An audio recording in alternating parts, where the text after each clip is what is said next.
नमस्कार साथियों, हमारे YouTube channel one day exam by Abhishek में आप सभी का हार्दिक स्वागत है।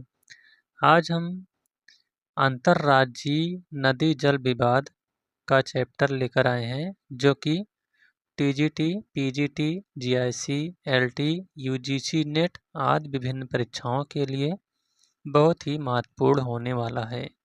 तो आप लोग वीडियो को पूरा देखिएगा। इसमें जो यूजीसी नेट अब की बार पेपर हुआ था, इसमें से मिलान करने के लिए एक क्वेश्चन पूछा गया था। तो चलिए शुरुआत करते हैं। पहला पॉइंट है अंतर्राज्यीय नदी जल विवाद के समाधान हेतु भारतीय संविधान के अनुच्छेद 262 में प्रावधान किया गया है। अगला पॉइंट है अनुच्छेद 262 के आलोक में अंतर्राज्यीय नदी जल विवाद अधिनियम 1956 पारित किया गया है।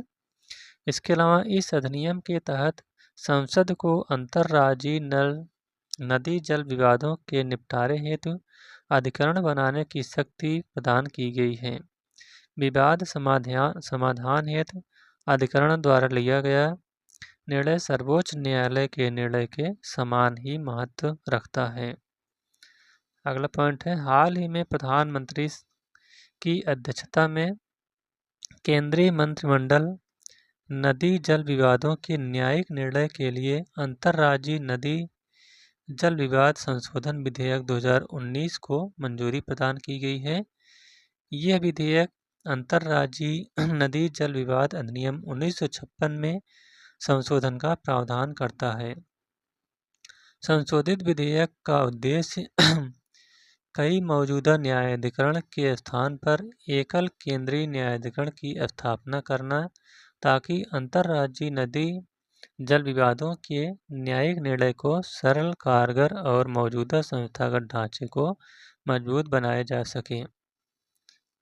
अब देखते हैं राज्यों के मध्य का विवाद। तो जो पहला है वह है पंजाब और हरियाणा के मध्य जल विवाद। तो पंजाबी सूबे के निर्माण के बाद, यानी पंजाब राज्य बनने के बाद, पंजाब और हरियाणा के मध्य रावी एवं ब्यास के जल बंटवारे की समस्या अभी भी विद्यमान है। पंजाब और हरियाणा के मध्य सतलज, यमुना कैनाल लिंक का निर्माण नहीं हो पा रहा है। अगला है दूसरा है कावेरी जल विवाद। तो यह मुद्दा जो है तमिलनाडु, केरल एवं कर्नाटक एवं पांडिचेरी के मध्य का है। 1924 के समझौते के अनुसार कावेरी का जल विभाजन किया गया, लेकिन 1975 में यह समझौता समाप्त हो गया। अगला है नर्मदा नदी जल बंटवारा।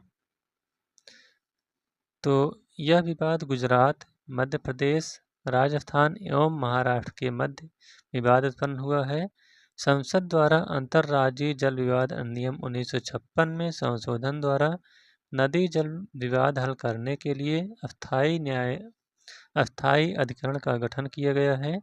इस अधिकरण में एक अध्यक्ष, उपाध्यक्ष, 3 न्यायिक सदस्य एवं 3 विशेषज्ञ सदस्यों को शामिल किया जाएगा। वर्ष 2019 में संशोधन के अनुसार विवाद को हल करने हेतु विवाद निवारण समिति का प्रावधान किया गया है।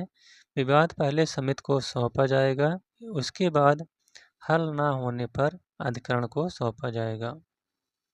अब देखते हैं भारत के प्रमुख अंतर्राज्यीय जल विवादों के समाधान हेतु गठित अधिकरण कौन कौन से हैं। तो पहला जो विवाद है वह है गोदावरी जल विवाद। तो इसका गठन अप्रैल 1969 ईस्वी में किया गया। ये इससे जो संबंधित राज्य हैं वह है आंध्र प्रदेश, कर्नाटक, मध्य प्रदेश, उड़ीसा और महाराष्ट्र। निर्णय इसमें क्या है कि आया कि अधिकरण का अंतिम निर्णय जुलाई 1980 में हुआ। दूसरा है कृष्णा नदी जल विवाद। तो यह जो है अप्रैल 1969 में हुआ। इसमें जो राज्य शामिल थे विवाद के अंतर्गत आंध्र प्रदेश, कर्नाटक और महाराष्ट्र। इसका जो निर्णय आया अंतिम रूप से यह 1976 ईस्वी में आया। नेक्स्ट है नर्मदा नदी जल विवाद। तो यह अक्टूबर 1969 में हुआ था। यह मध्य प्रदेश, गुजरात, राजस्थान और महाराष्ट्र के बीच विवाद है। इसका जो अंतिम निर्णय आया दिसंबर 1979 ईस्वी में। अगला है रावी ब्यास जल विवाद। तो जो रावी ब्यास जल विवाद है, यह अप्रैल 1986 का है। पंजाब और हरियाणा के बीच यह मामला भी विचाराधीन बना हुआ है। नेक्स्ट है कावेरी जल विवाद। तो यह जून 1990 में हुआ। किन राज्यों के मध्य? केरल, कर्नाटक, तमिलनाडु और पुदुचेरी के मध्य यह विवाद हुआ है। इस विवाद पर अभिकरण का निर्णय और रिपोर्ट जून 1990 में तैयार की गई थी, लेकिन विशेष छुट्टी याचिका दायर करने की वजह से अभी यह भी विचाराधीन है।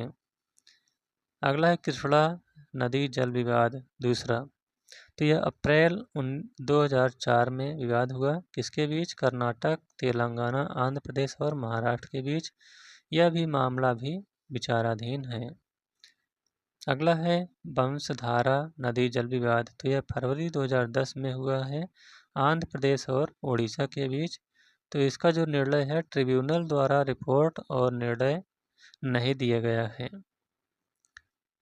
अगला है महादायी जल विवाद। तो यह नवंबर 2010 में हुआ। किसके बीच? गोवा, कर्नाटक और महाराष्ट्र के बीच। इसका जो निर्णय है कि निर्णय अभी नहीं दिया गया है। तो इस प्रकार से अंतर्राज्यीय जल विवाद का यह वीडियो यहीं पर समाप्त होता हुआ।